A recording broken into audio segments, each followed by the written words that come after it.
জানেন বিচার দিবসে মানুষ সব কিছু ভুলে যাবে, মা তার সন্তানকে ভুলে যাবে। ইয়াউমা তারাউনাহা তাযহালু কুল্লু মুরদিআতিন আম্মা আরদাআত, সেই দিন প্রত্যেক স্তনদানকারী মা তার সন্তানকে ভুলে যাবে। ইয়াউমা ইয়াফিরুল মারউ মিন আখিহি ওয়া উম্মিহি ওয়া আবিহি ওয়া সাহিবাতিহি ওয়া বানিহি, সেদিন প্রত্যেক মানুষ তার ভাইয়ের কাছ থেকে পালিয়ে বেড়াবে। সূরা মারিজে এসেছে। ওয়া ফাসিলাতিল্লাতি তুই, তার মা, তার স্ত্রী, তার সন্তান, তার অভিভাবক, তার গোটা গোত্র, সে তাদের সবার কাছ থেকে পালিয়ে বেড়াবে। সে কারো সাথে কোনো কিছু করতে চাইবে না। ওয়াতাকাত্তাআত বিহিমুল আসবাব, কোরআন বলছে সকল সম্পর্ক ছিন্ন হয়ে যাবে, কিন্তু ঈমানদারদের জন্য এমনটা হবে না। আসসালামু আলাইকুম, আমি নোমান আলী খানের বাংলা ডাবিং করি। আপনারা এই চ্যানেলটি সাবস্ক্রাইব করে রাখুন। নতুন আপডেট পেতে বেল বাটন প্রেস করুন, আর আমাদের ভিডিওগুলো প্রিয়জনদের সাথে শেয়ার করুন। ইত্তাবিউ মা লা ইয়াসআলুকুম আজরান ওয়া হুম মুহতাদুন। তাদের অনুসরণ করো যারা তোমাদের কাছে কোনো বিনিময় প্রত্যাশা করে না। এটাই সরল অনুবাদ। অনুসরণ করো যে তোমাদের কাছে কোনো বিনিময় চায় না। ওয়া হুম মুহতাদুন, আর তারা সরল পথে অঙ্গীকারবদ্ধ। মুসলিমরা কোরআনের যে ধারণাগুলোকে ভুল বুঝেছে, এটি তারই। কোরআন বলেছে যে তারা কোনো বিনিময় প্রত্যাশা করেনি। ভাই, আপনার প্রোগ্রামের জন্য কেন ফি নির্ধারণ করেছেন?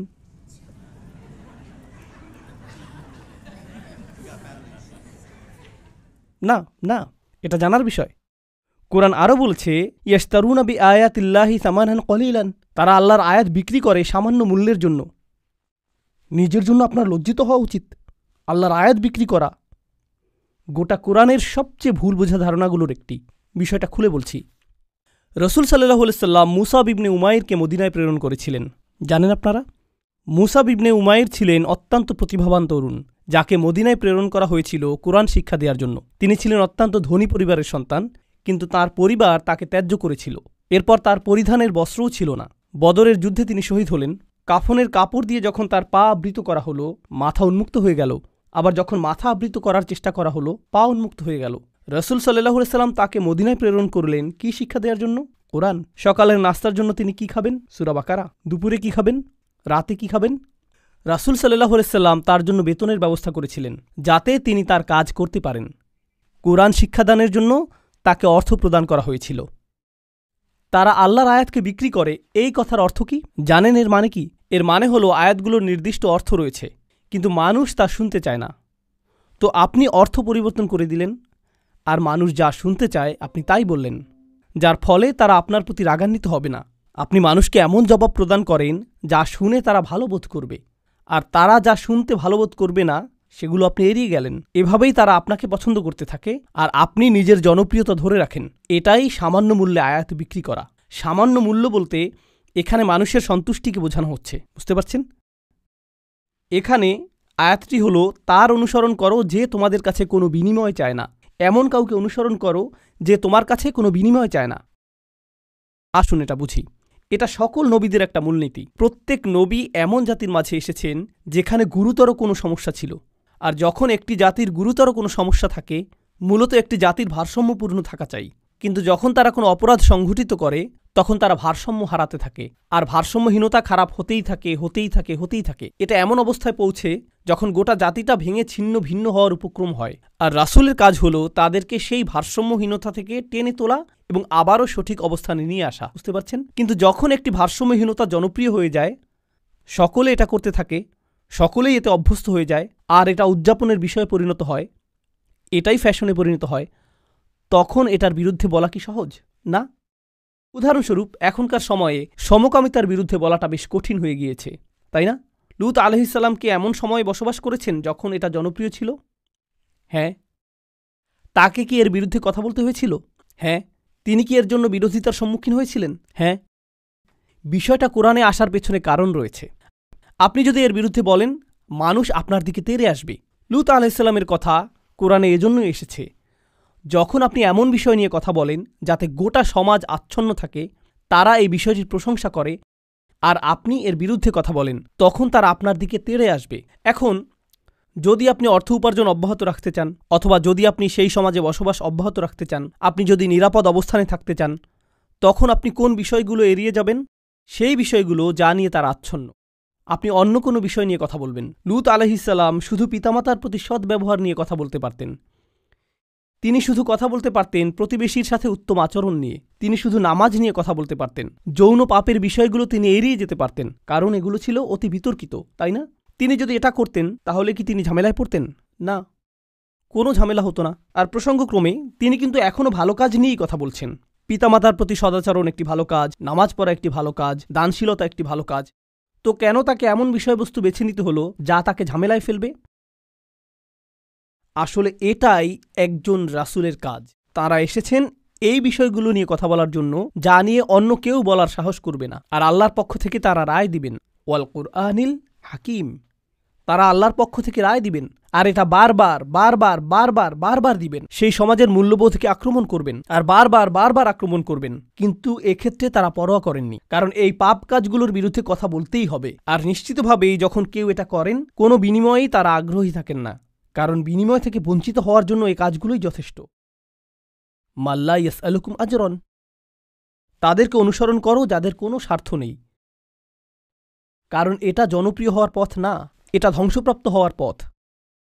ওয়াহুম মুহতাদুন, তারা তাদের ব্যক্তিগত জীবনে সুপথ প্রাপ্ত, সৎ পথের প্রতি অঙ্গীকারবদ্ধ। এখন বিষয়টি বুঝুন, সৎ পথের প্রতি অঙ্গীকারবদ্ধ। রাসূলগণ ছিলেন বক্তা, কিন্তু বক্তা আর কারা আছেন? আপনারা কি সমাজের অন্য বক্তাদের কথা বলতে পারেন? স্কলাররা? ইসলামী পরিবেশের বাইরের কথা বলছি। রাজনীতিবিদরা? রাজনীতিবিদরা হলেন বক্তা, তাই না? ঠিক আছে, তো রাসূলগণ আপনাকে রীতিনীতি নিয়ে বলেন, সমাজ পরিবর্তন নিয়ে বলেন, তাই না? রাজনীতিবিদরাও কি কখনো কখনো সমাজ পরিবর্তন নিয়ে কথা বলেন? অবশ্যই। কিন্তু যখন রাজনীতিবিদরা সমাজ পরিবর্তনের কথা বলে, আমরা দেশের উন্নতি করতে চাই, আমরা জাতির উন্নতি করতে চাই, আমরা এটাকে শক্তিশালী করতে চাই, ইত্যাদি ইত্যাদি ইত্যাদি, তারপর আপনি যখন তাদের ব্যক্তিগত জীবন পর্যবেক্ষণ করেন, আপনি কি পান? আপনি পান দুর্নীতি। তো তাদের কথাগুলো অনেক উঁচু মানের, কিন্তু তাদের চরিত্র অনেক নিচু। আর প্রসঙ্গক্রমে আপনি দেখেন যে তারা উঁচু মানের জিনিসগুলো নিয়ে কথা বলে এজন্য যে তারা ক্ষমতা চায়, তারা মন্ত্রী হতে চায়, তারা বিনিময় চায়, তারা কোনো কিছুর প্রতি লালায়িত।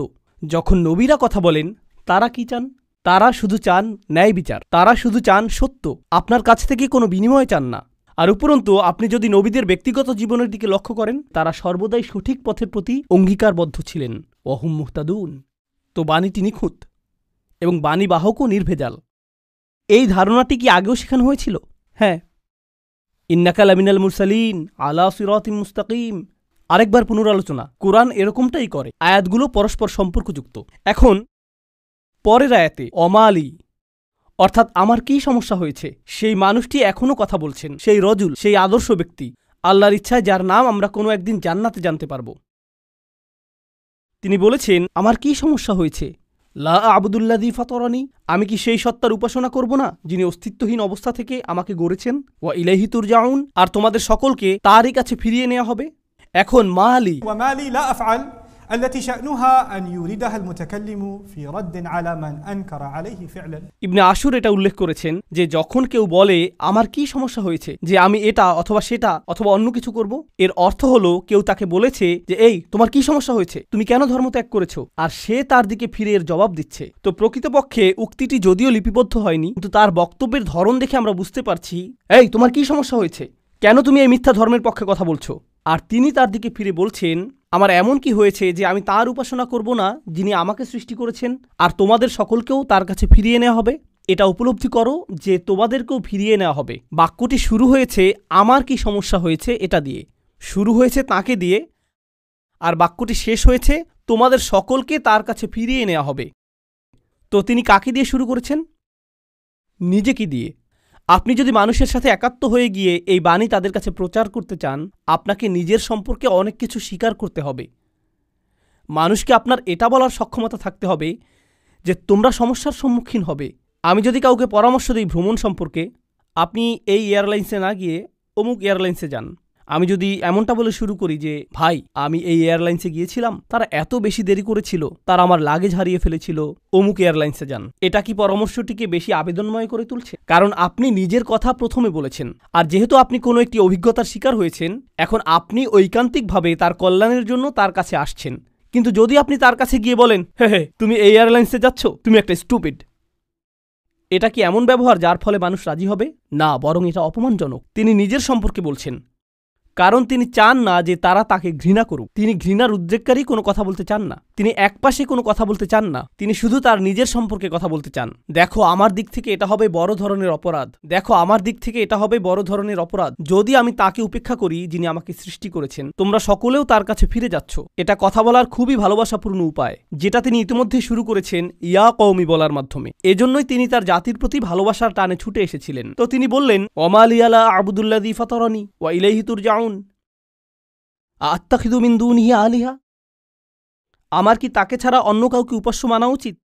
ইউরিদনির রহমানু বিদুররিন, যদি আর রহমান বা অবিশ্বাস্য রকম দয়ালু সত্তা সিদ্ধান্ত নেন যে কোনো ক্ষতি নেমে আসবে, লা তুগনি আন্নি শাফাআতুহুম শাইআ, অন্য সকল মিথ্যা উপাস্য মিলে আমাকে মুক্ত করতে সক্ষম হবে না। তাদের সকলের মিনতি, তাদের সকলের মধ্যস্থতা, তাদের এই অনুরোধ যে হে আল্লাহ তাকে ছেড়ে দিন, সে আমার উপাসনা করত, এগুলোর কোনোটাই কাজে আসবে না। লা ইউনকিযুন, তারা আমাকে রক্ষা করতে পারবে না। যদি আল্লাহ আমার প্রতি অসন্তুষ্ট হন, এই সব প্রতিমা আমাকে পরিত্রাণ দিতে পারবে না, এই সব পৌরাণিক উপাস্যগুলো আমাকে রক্ষা করতে পারবে না। কেন আমি অন্য কারো কাছে যাব? জানেন তিনি এখানে কি করছেন? তিনি তাদের ধর্মের সমালোচনা করেছেন, তাই না? কারণ তারা অন্য উপাস্যে বিশ্বাস করে। কিন্তু এভাবে না বলে যে তোমাদের কি সমস্যা, কেন তোমরা এই সকল উপাস্যে বিশ্বাস করছো, তারা তোমাদের রক্ষা করতে পারবে না। এর পরিবর্তে তিনি বললেন, কিভাবে আমি এই সকল উপাস্যে বিশ্বাস করতে পারি? তারা আমাকে সাহায্য করতে পারবে না। কাকে?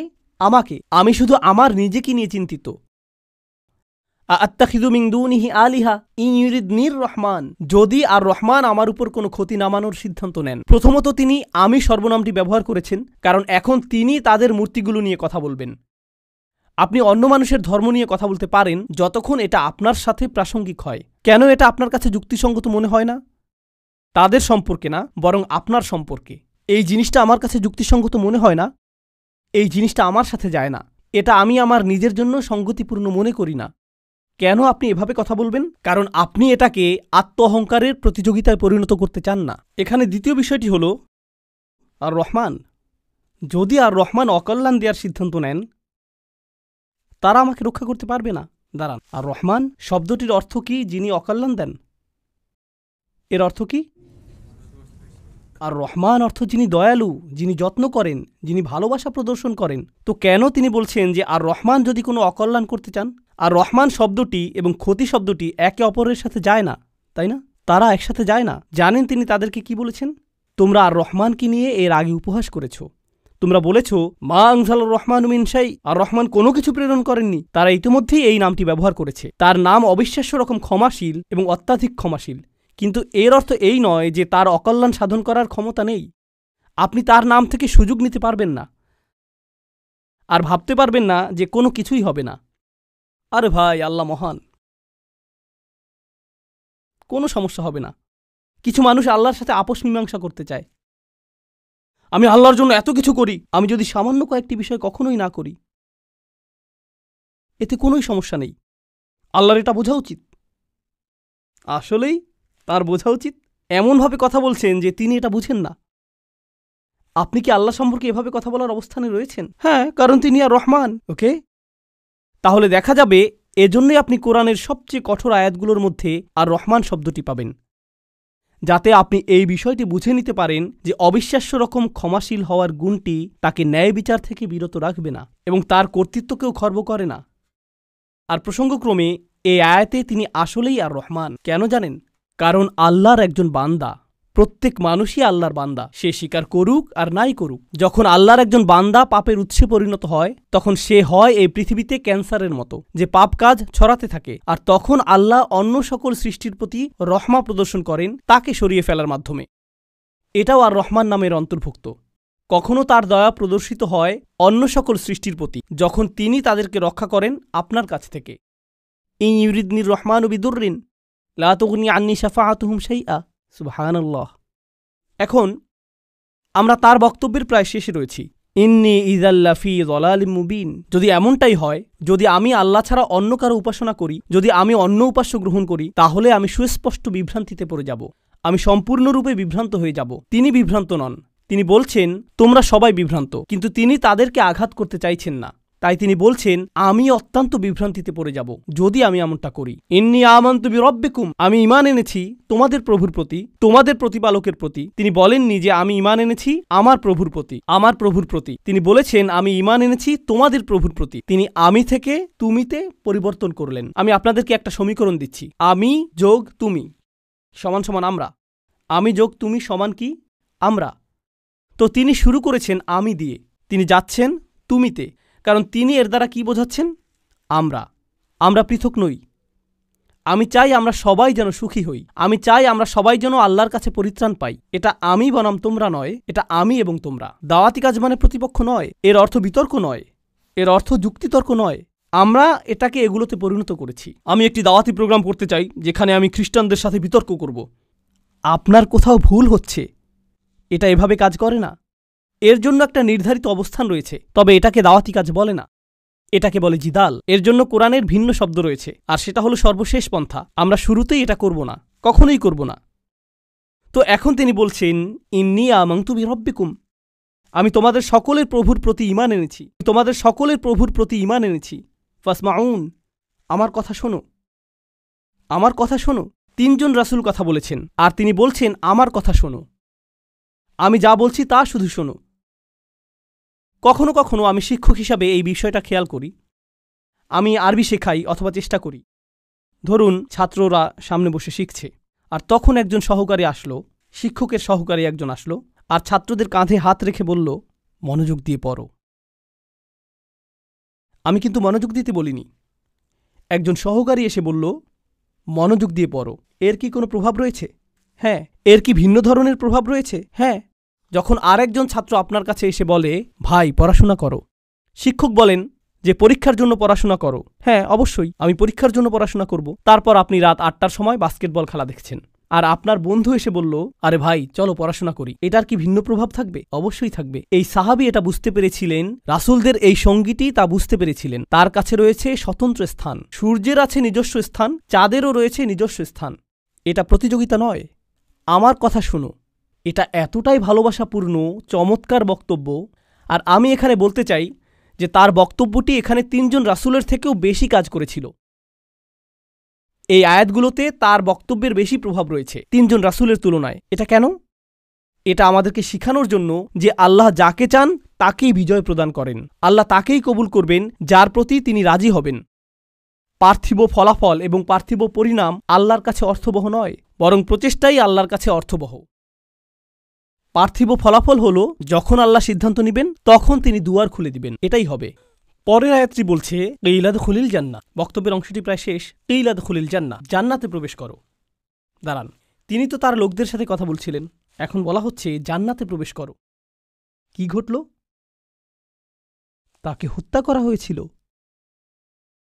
তিনি এত ভালোবাসাপূর্ণ উদ্বেগপূর্ণ বক্তব্য দিলেন, শহরের প্রান্ত থেকে তার লোকদের কাছে ছুটে আসলেন, তাদেরকে বোঝানোর চেষ্টা করলেন। তারা রাসূলদেরকে স্পর্শ করতে পারল না, কারণ রাসূলগণ আল্লাহ প্রদত্ত নিরাপত্তায় ছিলেন। কিন্তু সেই একমাত্র ঈমানদার হত্যার শিকার হলেন। এই ঘটনাটিতে ঈমানদারদের জন্য শিক্ষা রয়েছে, তাই না? এখন সামান্য কয়েকজন ঈমানদার যারা রাসূল সাল্লাল্লাহু আলাইহি সাল্লামের উপর ঈমান এনেছিলেন, তাদেরকে মানসিকভাবে প্রস্তুত করা হলো এর জন্য তোমরাও হত্যার শিকার হতে পারো। ইয়াসির, সুমাইয়া, বিলালও মৃতপ্রায় হয়ে গিয়েছিলেন রাদিয়াল্লাহু আনহুম। আপনি হত্যার শিকার হতে পারেন শুধু এটা বলার কারণে, শুধু আল্লাহ সম্পর্কে কথা বলার কারণে। তো তিনি জান্নাতে প্রবেশ করলেন এজন্য না যে তাকে স্থানান্তরিত করা হয়েছিল, বরং তাকে হত্যা করা হয়েছিল। আর প্রসঙ্গক্রমে তারা কিভাবে রাসূলদের হত্যা করার সিদ্ধান্ত নিয়েছিল? পাথর নিক্ষেপ করে এবং আমৃত্যু নির্যাতন করার মাধ্যমে। মনে আছে এটা? তাই তিনি সহজ কোনো মৃত্যুর শিকার হননি। তো তিনি একজন শহীদ, কারণ শহীদগণ সরাসরি জান্নাতে প্রবেশ করেন। তিনি সরাসরি জান্নাতে প্রবেশ করলেন। আর তার উক্তি এটা ছিল না হে আল্লাহ তাদেরকে শাস্তি দিন, কারণ এই কাফিররা আমাকে হত্যা করেছে। ঈমানদারদের পক্ষ হয়ে প্রতিশোধ গ্রহণ করা উচিত। ক্বালা ইয়া লাইতা কওমি, ক্বালা ইয়া লাইতা, প্রথম শব্দগুলো ওহ যদি শুধুমাত্র, কওমি ইয়ালামুন, আমার লোকেরা যদি শুধু জানতে পারত, যদি আমার লোকদের জানার কোনো উপায় থাকত। তিনি এখনও তাদেরকে ভালোবাসেন। কল্পনা করতে পারেন জান্নাতে হাঁটছেন, সেখানে কি দেখতে পাবেন? যাওয়াতা আফনান ফাবিআইয়ি আলাই রাব্বিকুমা তুকাযযিবান। আপনি জান্নাতে গাছ দেখবেন আর তা আপনাকে সম্মোহিত করবে। আপনি ঝর্ণাধারা দেখবেন আর সম্মোহিত হয়ে যাবেন। আপনি ফল দেখতে পাবেন আর প্রথম কামড়ের পর আপনি নিজেকে হারিয়ে ফেলবেন। আপনি আপনার সুন্দরী স্ত্রীদের দেখবেন আর আনন্দে দিশেহারা হয়ে যাবেন। তিনি এই সব কিছু দেখছেন আর তিনি বলছেন না ও, তিনি শুধু বলছেন ও আমার লোকেরা, যদি শুধু তারা জানতে পারত। সুবহানাল্লাহ। তিনি জান্নাতে পৌঁছে গেলেন, তবুও তার লোকদেরকে ভুললেন না। জানেন বিচার দিবসে মানুষ সবকিছু ভুলে যাবে। মা তার সন্তানকে ভুলে যাবে। ইয়াউমা তারাউনাহা তাযহালু কুল্লু মুরদাআতিন আম্মা আরদাআত, সেই দিন প্রত্যেক স্তনদানকারী মা তার সন্তানকে ভুলে যাবে। ইয়াউমা ইয়াফিরুল মারউ মিন আখিহি ওয়া উম্মিহি ওয়া আবিহি ওয়া সাহিবাতিহি ওয়া বানিহি, সেদিন প্রত্যেক মানুষ তার ভাইয়ের কাছ থেকে পালিয়ে বেড়াবে। সূরা মারিজে এসেছে। ওয়া ফাসিলাতিল্লাতি তুই, তার মা, তার স্ত্রী, তার সন্তান, তার অভিভাবক, তার গোটা গোত্র, সে তাদের সবার কাছ থেকে পালিয়ে বেড়াবে। সে কারো সাথে কোনো কিছু করতে চাইবে না। ওয়াতাকাত্তাআত বিহিমুল আসবাব, কোরআন বলছে সকল সম্পর্ক ছিন্ন হয়ে যাবে। কিন্তু ঈমানদারদের জন্য এমনটা হবে না। ঈমানদারদের জন্য এমনটা হবে না। সে জান্নাতে প্রবেশ করবে এবং তার ভালোবাসা অব্যাহত থাকবে। কার জন্য?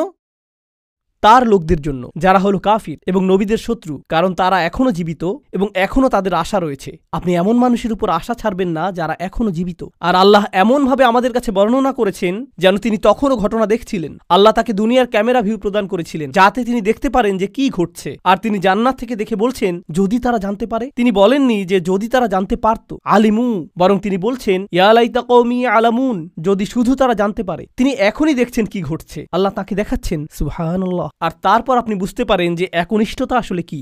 আমরা মুসলিমরা একনিষ্ঠতার কৃত্রিম ধারণা তৈরি করেছি। আমি এটা মানতে পারি না। একনিষ্ঠতা শব্দটিকে নিয়ে আমরা যা করছি, তুমি যা করো তার সবকিছুতে ইখলাস থাকতে হবে। সব সময় তোমার নিয়তকে যাচাই করে চলবে। এখনই যাচাই করুন। কারণ যদি একনিষ্ঠতা না থাকে তাহলে তোমার কোনো কাজেরই মূল্য থাকবে না। আর তোমার একনিষ্ঠতা থাকতে হবে শুধু এবং শুধুমাত্র আল্লাহর জন্য। আমি এর সাথে দ্বিমত পোষণ করব। আমি জানি এখনই আমাকে হত্যা করতে আসবেন না। রাসূল সাল্লাল্লাহু আলাইহি সাল্লাম একজন মানুষের কথা বলছেন যে অনেক পাপ করেছে, অনেক পাপ। সে নামাজ পড়ে না, কিছুই করে না। একদিন সে হাঁটতে হাঁটতে একটি তৃষ্ণার্ত কুকুর দেখতে পেল। তৃষ্ণায় কুকুরটির জিহ্বা বের হয়ে আছে। আর লোকটি সিদ্ধান্ত নিল যে নিজে পান করার আগে সেই কুকুরটিকে পান করাবে। শীঘ্রই লোকটি মারা গেল আর আল্লাহ তাকে জান্নাত দান করলেন। হ্যাঁ, আসুন ঘটনাটা খেয়াল করি। এই লোকটি, সে কি বিশ্বাসী? আমরা জানি না। সে কি নামাজ পড়ে? না।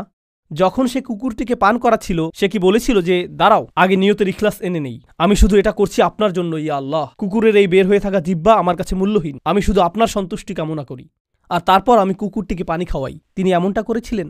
তিনি শুধুই কুকুরটির জন্য খারাপ বোধ করেছিলেন এবং কুকুরটিকে পানি পান করিয়েছিলেন, তাই না?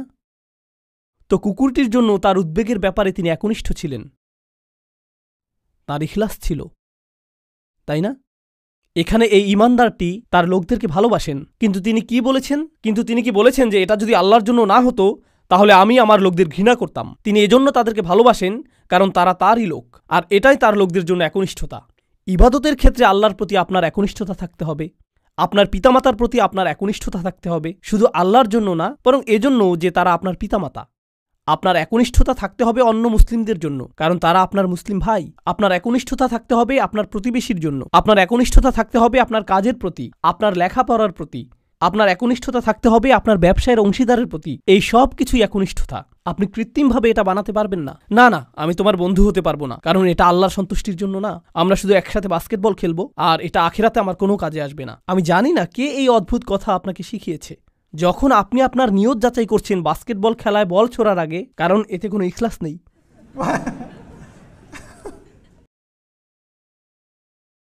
এটা এভাবে কাজ করে না। আমাদের নিয়তের পরিচ্ছন্নতা থাকতে হবে, এটা নিশ্চিত। আমাদের নিয়তকে পুনরায় যাচাই করতে হবে, এটা নিশ্চিত। একনিষ্ঠতার গণ্ডি আল্লাহর প্রতি একনিষ্ঠতার চেয়েও অনেক বেশি। এই একনিষ্ঠতা তার সকল সৃষ্টির প্রতিও প্রযোজ্য। মানুষের প্রতি আপনার নিয়ত পরিচ্ছন্ন থাকতে হবে, কৃত্রিমভাবে নয়। তো এই ছিল তার নিজের লোকদের প্রতি ভালোবাসা, এমনকি জান্নাতে যাওয়ার পরও। এখানে আল্লাহ আসলে বর্ণনা করছেন যে মানুষের প্রতি ভালোবাসা হলো জান্নাতি মানুষের গুণ। আমি আবারও বলছি, নিজের লোকদের প্রতি ভালোবাসা হলো জান্নাতি মানুষের গুণ। তো যখন আপনি এমন মুসলিম দেখেন যারা সব সময় মানুষের প্রতি রাগান্বিত, তারা সবসময় অন্য মুসলিমদের প্রতি রাগান্বিত, তারা নিজেদের পরিবারের প্রতি রাগান্বিত, তারা সবচেয়ে বেশি রাগান্বিত অমুসলিমদের প্রতি। তারা রাগান্বিত রাগান্বিত এবং রাগান্বিত। এটা জান্নাতি মানুষের গুণ না। ইয়া লাইতা কওমি ইয়ালামুন। এখন তিনি এই বক্তব্যটি দিলেন তার লোকদের প্রতি। আমরা এমনকি তার নামও জানি না, আর তার কথাগুলো কিয়ামত পর্যন্ত পাঠ করা হবে। এখন আপনার এবং আমার কথোপকথনগুলোর কথা ভাবুন। আমরা কথা বলি আইফোন নিয়ে, আমরা কথা বলি গাড়ি নিয়ে, আমরা কথা বলি খেলাধুলা নিয়ে। এই কথাগুলো কোথায় যাবে? এই কথাগুলো কি চিরদিন থেকে যাবে? না। এগুলো কি পৃথিবীতে কোনো কল্যাণ নিয়ে আসবে? না। জানেন এই সম্পর্কে ভাবতে গিয়ে আমি কি উপলব্ধি করছি? আল্লাহর কাছে কথা হলো অমূল্য রত্ন। লোকটি কোনো নবী নন, তবুও তার কথা কোরআনে সংরক্ষিত হয়ে আছে। আল্লাহ কি অন্য জিনিসে সংরক্ষিত রাখেন? অকুল্লা শাইইন আহসাইনাহু ফি ইমামিম মুবিন। আল্লাহ বলছেন যে আমি সবকিছুই সংরক্ষণ করে রাখি। তিনি সবকিছুই সংরক্ষণ করে রাখেন। তো কোন জিনিসটি আপনি সংরক্ষণ করে রাখতে চান? ভালো কিছু, কোনো একনিষ্ঠ পরামর্শ? আপনাকে কি ব্যাপক জ্ঞানের অধিকারী হতে হবে ভালো কিছু বলার আগে? এই মানুষটির কি ভালো কথা বলার আগে অনেক অনেক ডিগ্রির প্রয়োজন হয়েছিল? বিষয়টি জটিল নয়, শুধু ভালো মানুষ হন। লক্ষ্য করুন কেমন চমৎকারভাবে কোরআন সন্নিবেশিত। যখন তিনি জান্নাতে গেলেন আর তিনি বললেন যদি আমার লোকেরা জানতে পারে, পরের আয়াতে তিনি বলছেন বিমা গফর আলী রব্বি ও জাআলানি মিনাল মুকরামিন, সেই ক্ষমা যা আমার প্রভু আমাকে প্রদান করেছেন আর আমাকে তাদের অন্তর্ভুক্ত করেছেন যাদেরকে সম্মানিত করা হয়েছে। তিনি জান্নাতের দুটি জিনিসের কথা বলছেন, ক্ষমা এবং সম্মান। সূরার শুরুতে এসেছে ফাবাশশিরহু বিমাগফিরাতিন ওয়া আজরিন কারীম। সূরার শুরুতে আল্লাহ বলছেন কোনো এক স্থানের সেই একাকী ঈমানদারদেরকে অভিনন্দন প্রদান করো যে সে পাবে ক্ষমা এবং সম্মানসূচক প্রতিদান। মনে আছে সেটা? ক্ষমা এবং সম্মানসূচক প্রতিদান। এখন সূরার মাঝখানে এই মানুষটি জান্নাতে পৌঁছে গেলেন এবং বললেন ইয়া আল্লাহ, আপনি আমাকে ক্ষমা প্রদান করেছেন এবং সম্মানিতদের অন্তর্ভুক্ত করেছেন। পুনরালোচনা, নিখুঁত পুনরালোচনা। এটাকে বলা হয় কুরআনের ইহকাম ওয়াল কুরআনিল হাকিম। এই আয়াতগুলো নিয়ে শেষে একটি বিষয় আমি আসলেই ভালোবাসি, তা হলো যখন তিনি তার লোকদের সাথে কথা বলছিলেন তিনি বললেন ইন্নী আমানতু বিরব্বিকুম, আমি ঈমান এনেছি তোমাদের প্রভুর প্রতি, আমি ঈমান এনেছি তোমাদের প্রভুর প্রতি। কিন্তু যখন তিনি জান্নাতে প্রবেশ করলেন তিনি বললেন বিমা গফর লি রব্বি, আমার প্রভু। একই মানুষের কথা। এখন তিনি বলছেন আমার প্রভু। যখন তিনি জান্নাত দেখলেন, যখন তিনি জান্নাতে প্রবেশ করলেন, যখন তিনি ক্ষমা লাভ করলেন, যখন তিনি আল্লাহ প্রদত্ত সম্মানের অধিকারী হলেন। প্রসঙ্গক্রমে কারো দ্বারা সম্মানিত হওয়ার অর্থ কি? কিভাবে আপনি কারো দ্বারা সম্মানিত হতে পারেন বলতে পারেন আমাকে? স্বীকৃতি পাওয়া। হ্যাঁ, কারো স্বীকৃতি পাওয়া। কেউ আপনাকে অভিবাদন জানালো, কেউ আপনার সাথে কর্মর্দন করতে আসলেন, এটা দ্বারা তিনি আপনাকে সম্মানিত করলেন, তাই না? আমি এখনই বলে দিচ্ছি, সামনের আয়াতগুলোতে এটা আসবে। সেখানে আল্লাহ বলছেন সালামুন কওলাম মির রব্বির রহিম, এই সূরাতেই। আরো পরে আল্লাহ বলছেন তিনি তোমাদেরকে বলবেন সালাম। তো শুরুতে তিনি বলছেন আমি তোমাদেরকে প্রদান করব সম্মানিত প্রতিদান, সম্মানিত প্রতিদান, সম্মানিত প্রতিদান। সেই সম্মানিত প্রতিদানটি কি? কতটা সম্মানিত এটা হতে পারে? আমি কি একটা মেডেল পাবো? কোনো সার্টিফিকেট দেওয়া হবে পরীক্ষায় পাশ করার পর যেমনটা দেয়া হয়? কি সার্টিফিকেট আপনি পাবেন? আপনি পাবেন সালাম, আল্লাহর পক্ষ থেকে। এটাই আপনি পাবেন। তো যখন তিনি তা পেলেন তিনি ভুলে গেলেন যে এই প্রভু অন্য কারো প্রভু, তিনি শুধু তারই প্রভু। আমার প্রভু আমাকে ক্ষমা প্রদান করেছেন, আমার প্রভু আমাকে সম্মানিতদের অন্তর্ভুক্ত করেছেন, তিনি আমার প্রভু এবং শুধুই আমার প্রভু। সুবহানাল্লাহ। একজন ঈমানদারের কি চমৎকার চিত্র এটা। এখন এটা ঘটেছে জান্নাতে, কিন্তু মূল ঘটনাটা চলমান থাকার কথা কোথায়? এই পৃথিবীতে। কি ঘটেছিল এখানে? এখন আল্লাহ যা করবেন তা অত্যন্ত কঠোর। মনোযোগ দিয়ে শুনুন, কারণ এটা মুসলিমদের আরেকটা ভুল ধারণা। এ কারণে এই সূরাটি আমি বেছে নিয়েছি। যখনই আমি কোনো সূরা বেছে নেই আমি উপলব্ধি করি যে আল্লাহ আমাদের সমসাময়িক এত এত সমস্যার জবাব দিয়েছেন, এটা অবিশ্বাস্য। যদি মুসলিমরা কোথাও আক্রমণ করে অথবা কোনো কিছু বিস্ফোরণে উড়িয়ে দেয় আর অন্য মুসলিমরাও এতে মারা যায়, তাহলে তারা তো জান্নাতেই প্রবেশ করবে, এতে কোনো সমস্যা নেই।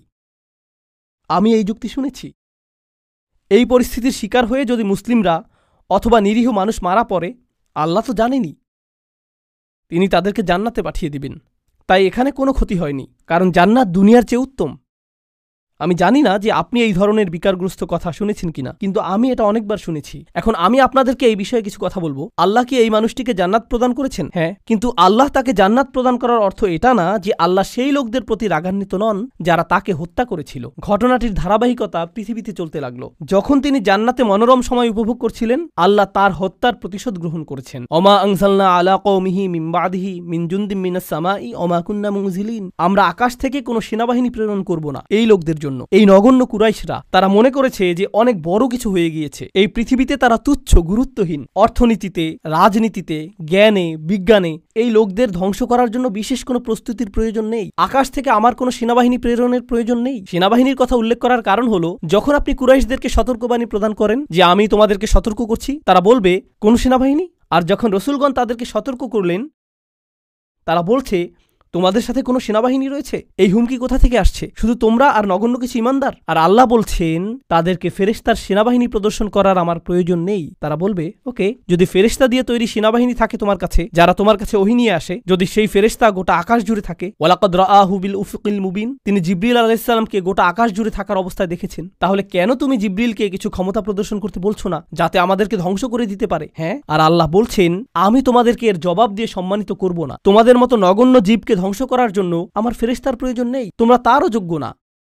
আল্লাহ কি আগের জাতিগুলোকে ধ্বংস করার জন্য ফেরেশতা পাঠিয়েছিলেন? হ্যাঁ, তিনি পাঠিয়েছিলেন। আল্লাহ বলছেন কুরাইশরা এমনকি এরও যোগ্য না। এ কাজে ফেরেশতাদের সময় নষ্ট করার মতো যোগ্যও কুরাইশরা না যে আল্লাহ কাউকে ডেকে বলবেন হেই যাও এদেরকে ধ্বংস করো। না না না, সময় নষ্ট করো না।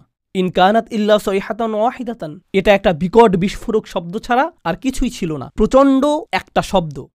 আপনারা জানেন বিস্ফোরণ আসলেই প্রকাণ্ড শব্দ তৈরি করে। এটা ছিল শুধু সেই রকম একটা বিস্ফোরক। এটা ছিল সেই রকম একটা বিস্ফোরক শব্দ। ফাইদা হুম খামিদুন, আর তাদেরকে নিভিয়ে দেয়া হলো। তারা সম্পূর্ণরূপে নিভে গেল। সয়হা হলো তীব্র কোনো শব্দ। আর এই আয়াতটিতে চমৎকার সাহিত্যিক বৈপরীত্য ফুটে উঠেছে। কারণ যখন আপনি কোরআনের সুমধুর বাণী শুনতে অস্বীকৃতি জানান, আর যখন এই জাতিগুলো তাদের রাসূলদের চমৎকার কণ্ঠ শুনতে অস্বীকৃতি জানিয়েছিল, তখন একমাত্র যেই শব্দ তারা শোনার যোগ্য তা হলো বিস্ফোরণের শব্দ। আর তারপর আল্লাহ বলছেন ফাইদা হুম খামিদুন, এতে অসাধারণ একটা শব্দ। হুমুদ এবং হুমুদ দুইটি শব্দ রয়েছে আরবিতে। শীতকালে যখন রাতে আগুন জ্বালান আর এভাবে নিভান, এটাকে বলা হয় হুমুদ। আর আপনি যদি তা নিভান আর লালচে হলুদ বা কমলা রঙের সামান্য পরিমাণ কয়লা জ্বলন্ত থেকে যায়, তাকে বলা হয় হুমুদ। কিন্তু যখন আপনি একবারে তা নিভিয়ে ফেলেন, এটা সম্পূর্ণ নিভে যায়, একেবারে নিভে যায়, এমনকি সামান্য কয়লাও জ্বলন্ত থাকে না, এটা সম্পূর্ণ নিভে গেছে, এটাকে বলা হয় এমন আগুন যা হলো খামিদাহ।